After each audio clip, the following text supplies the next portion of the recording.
Welcome back. Today we're going to go through and show you how to make this adorable penguin St. Jude's cake.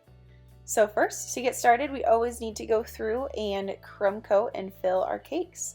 For this one we had a funfetti cake with whipped vanilla buttercream frosting. So make sure you get a nice even layer and then go with your bench scraper to get nice and smooth sides.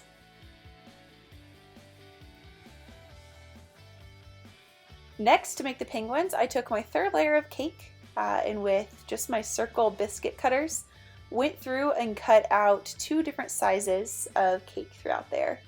Then go through and try and crumb coat those. It's pretty difficult when they're this tiny, so making sure that you use a smaller spatula rather than your bench scraper and trying to fill in and keep it as steady as you possibly can. And then I wanted to make sure I had a domed top, so for the heads of them. After I cut out the St. Jude's logo, I traced it out on some fondant and went across and just followed with that outline on there.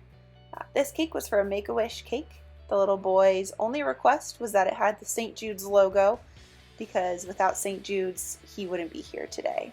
So definitely wanted to make sure that we got that incorporated front and center within this cake.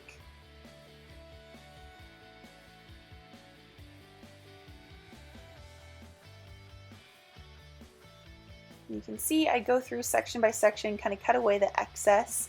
Makes it a lot more easier to manage with that fondant.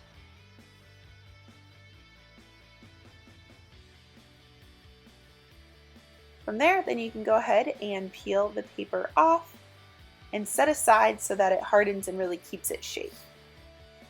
Next, it was time to cover our little penguins. I wanted to cover them in fondant rather than buttercream. I think it just gave it a lot cleaner of a look. But then I remembered why I don't enjoy working with fondant all that often. Covering these was pretty difficult.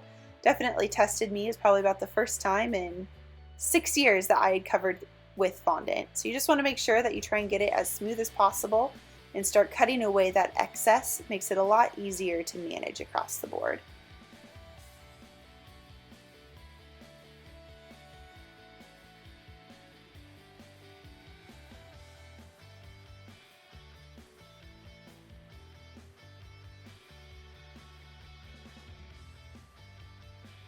And then going around and making sure that I get the bottom as smooth as I can. Also lucky for me, there's always a back to a cake, so I was able to kind of push it all towards the back and make sure my front and sides had a really clean look. Once I got my penguins covered, it was time to make their white faces. So I used the top half of a heart cutout and then freehanded the rest to be able to stick on. I used some triangle cutters for their wings. Then I went through and molded them a little bit so I had that nice pointy edge and just placed them on the cake. After adding some eyes next, it was time to add their beaks. So cutting out some freehand triangles and then just rolled up some balls of orange fondant and used my X-Acto knife to make their feet as well too on there. Now that my cake was fully chilled, it's time to cover it. So I used a nice ice blue, especially going with that penguin winter theme.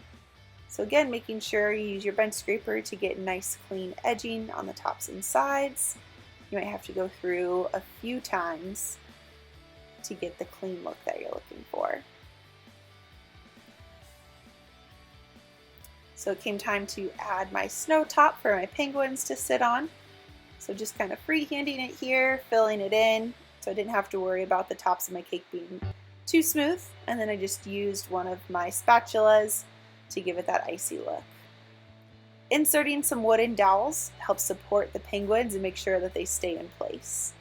Then it was time to add my St. Jude's logo, and there we have it. I added some snow towards the bottom later to give it a nice clean ending. Be sure to subscribe for more videos.